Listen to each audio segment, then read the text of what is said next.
Hi, everybody. Pastor Mike here again for episode 3 and the second part of our series. If you remember when we started last week, we were talking about, okay, Easter's over. What comes next? It's that moment where we've had this incredible emotional high. We've gotten so excited last week that the stone was rolled away, the tomb was empty, but every day that goes beyond Easter gets a little further away from that emotional high. It takes us to a place where it's difficult to remember the excitement of Easter Sunday, and now we're dealing with regular life.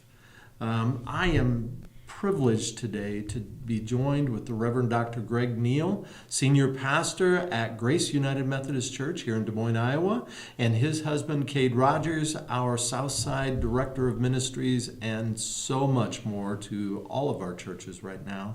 And as our studio producer Allison said, we kind of left last week on a kind of a downer. We did, and we're sorry. We're on the well, that wasn't the intention. Just time ran out on us. But we had discussed last week really some extraordinarily difficult times that you two have both faced by Christians.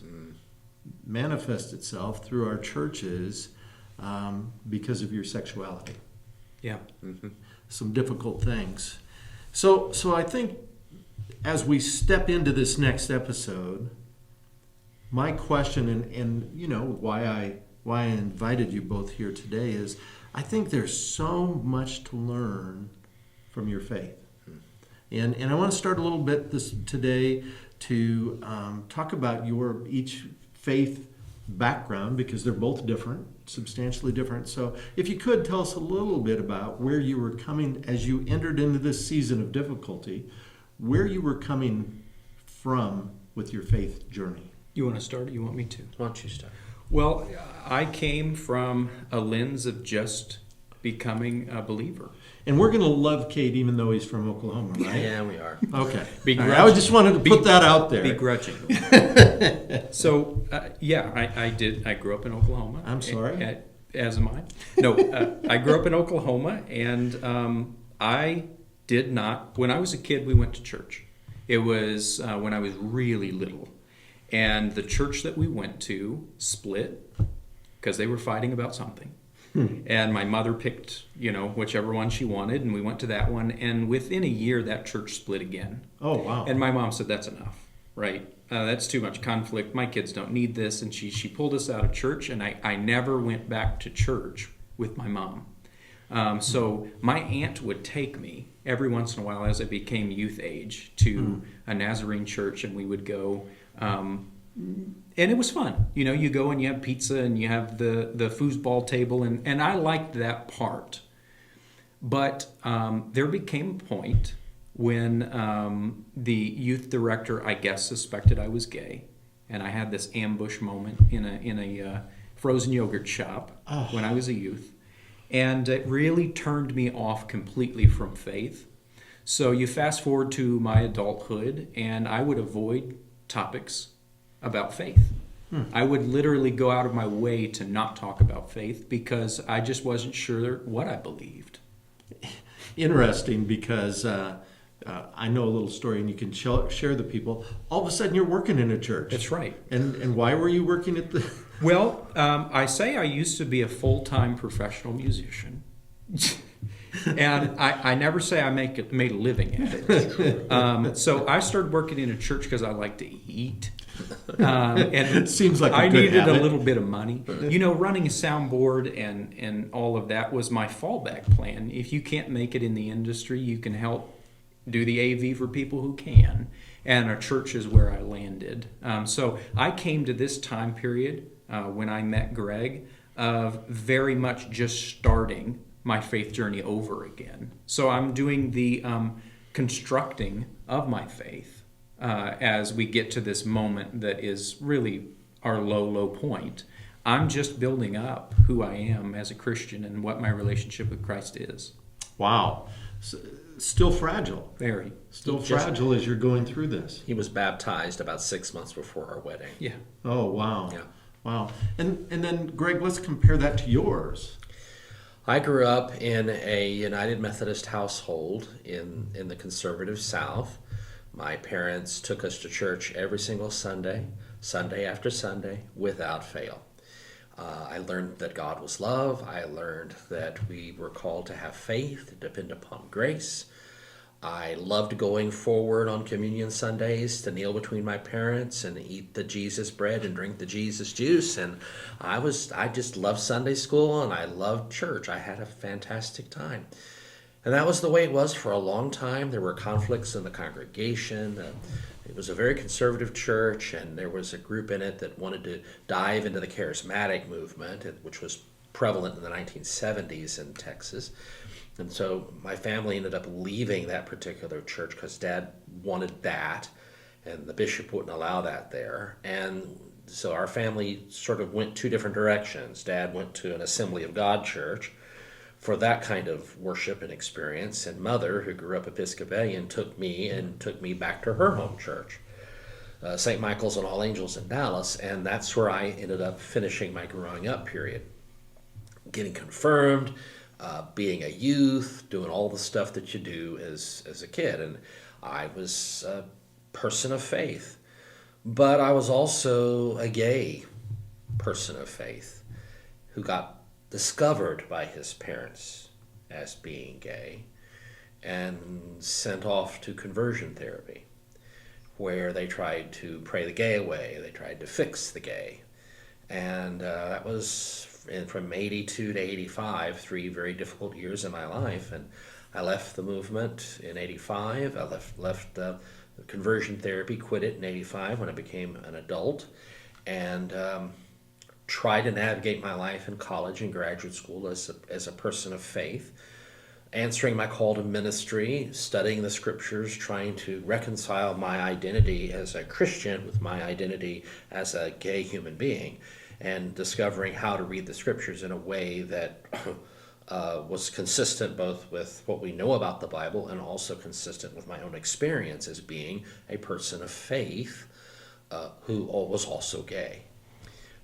Answered the call to ministry, went through the candidacy process, was ordained. At that time, we ordained people twice, first a transitional deacon and then an elder, and I was ordained in 91 and 94. Went on, finished graduate work, pastored churches in North Texas, constantly in the closet, periodically hating myself, sometimes not periodically, hating myself that I couldn't change, that I couldn't be straight, that just was not part of me. And that my faith therefore became the bedrock of my existence. If it hadn't been for my faith in God, faith in Christ, faith in God's grace, and that Wesleyan expression of grace, I would not have continued as a Christian even.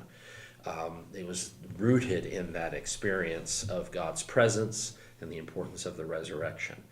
And so I leaned heavily upon that, even during periods of time when I struggled with my sexuality. So faith is extraordinarily important to my life and is the bedrock upon which I continued my existence. Because frankly, going through the hell of conversion therapy, there were times when, especially as a youth and as a college student, the only way out seemed to me sometimes just to quit, to take my own life. That's the danger of it, of what conversion therapy will do to you. And if it hadn't been for my faith in Christ and my dependence upon grace, I'm afraid of what might have happened. Well, I think you touched on this, and I want to go do a little bit deeper in this for both of you, because there's really in my mind I can see this as two parts. There's our relationship with God, and then there's this human worldly church, and I guess I'm wondering. In our first episode, we talked about a lot of just horrific things that happened to you when you came out, when you got married, those kinds of things, when you're in a church and you see the damage that the church has done. You know, the God that I know is a God that's just full of love. how did you get past, number one, with your relationship with capital C Church, and number two, with God? How did you reconcile the events of your life, these tough things that happened, with here you are today. You're still in ministry. What are you thinking? Right. Guys, what are you thinking? There's something wrong with us. Yes, there must be. Definitely. Well, there's the practicality that I have a bachelor's, a master's, and a doctorate degree in theology, and That doesn't translate? it's what I know how it's what I know how to do, and I love doing it. I love to preach. I love to teach. I love being the pastor of churches. I don't want to do anything else. I'm trained as a theologian and as a teacher, but I have really no alternative but to continue in it. Plus, you're vested in the system. Your pension is dependent upon it. So is your health care. It's not easy just to walk away. Not easy at all just to walk away. That had to occur to you once in a while. Well, of course I'm it so did. over this whole thing. Yes, it did.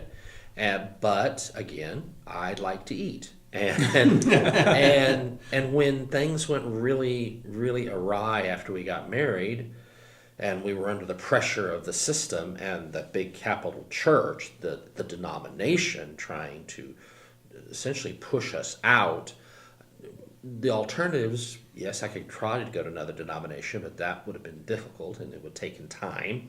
And I'd have to earn money some other way, like teach or whatever. And those were all options. But it all came back to me realizing that you have the inertia of the system keeping me in it. And then you have the foundation and the anchor of my faith upon which I had leaned my entire life. I couldn't jettison it now. I can't deny Christ. I believe in Christ, and I know Christ. My experience of Christ is true and abiding and has never left me. So as a result, I had no choice but to continue. So I think I'm hearing you saying that there's an aspect to our faith that over a period of time has created such a trust in Jesus Christ that in spite of the humans, Yes, we can see beyond that. Is that? that's pretty good. I think that actually articulates it quite well. I'll give you one example, and it doesn't take long to say. Every Communion Sunday, I stand behind the altar with my arms raised, praying the great Thanksgiving, consecrating the elements for Holy Communion. And standing there, I am sometimes heavily, almost overwhelmed by the sense of the experience of Christ's presence in my life, in the congregation that I'm serving as pastor, in all that I'm doing, in the word I'm proclaiming. That's been there my entire ministry. And it's there today. And that experience of Christ that can be seen in communion, but elsewhere as well throughout our ministries, has always kept me anchored in the church, in ministry. And even when I've had conflict with the church and with ministry due to my sexuality, I nevertheless have always turned back to that abiding presence of Christ. I've had to. And it's what has kept me in ministry. That and wonderful people who, when they found out that we were going to be needing to move, to avoid a church trial for being gay, I had to say I would transfer out of North Texas. And when that happened, and when I said that, doors opened all over the country. And one of those doors was right here in Des Moines, Iowa. And we came here.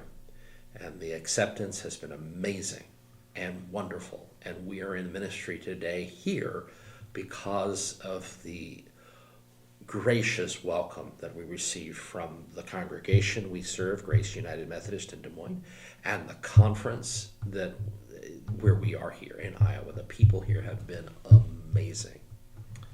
You know, I know a little bit about, and I want to make sure that I throw this out there. Also, there was a decision that you guys made together. I can see it, I sense it. I don't know if you've ever told me this.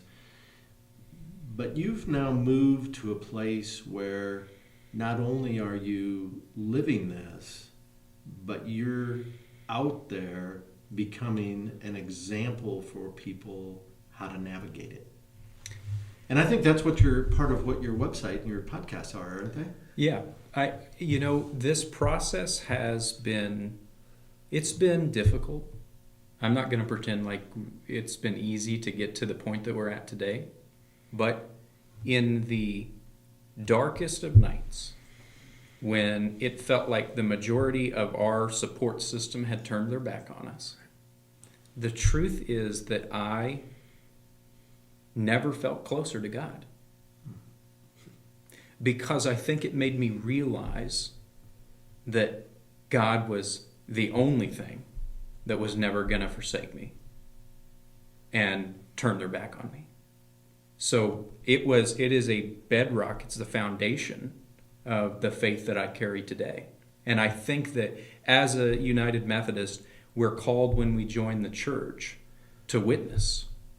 And it's not always easy to witness.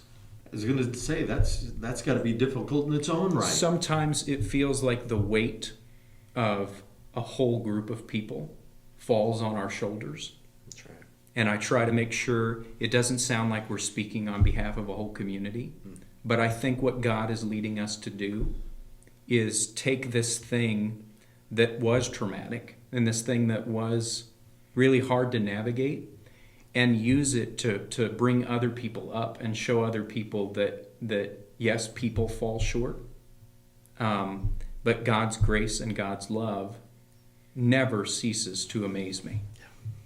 Well, and I think that it's that very hope that you're providing to so many others. So I want to thank Cade Rogers, our Director of Ministries here at Southside Church, and the Reverend Dr. Greg Neal, Senior Pastor at Grace United Methodist Church, for joining us in this episode and for the episode last week. And let me encourage you once again, theinclusivefaith.com, and jump into that. And I think, like me, you'll find that their story is incredibly inspiring in spite of all the difficulties. Gentlemen, I'm so glad you have joined us here today, and I want to thank you for stepping up and sharing with so many people and making so many improvements in people's lives. Thank you, Mike. Thank you for having us. All right, God bless you, and we'll see you next week.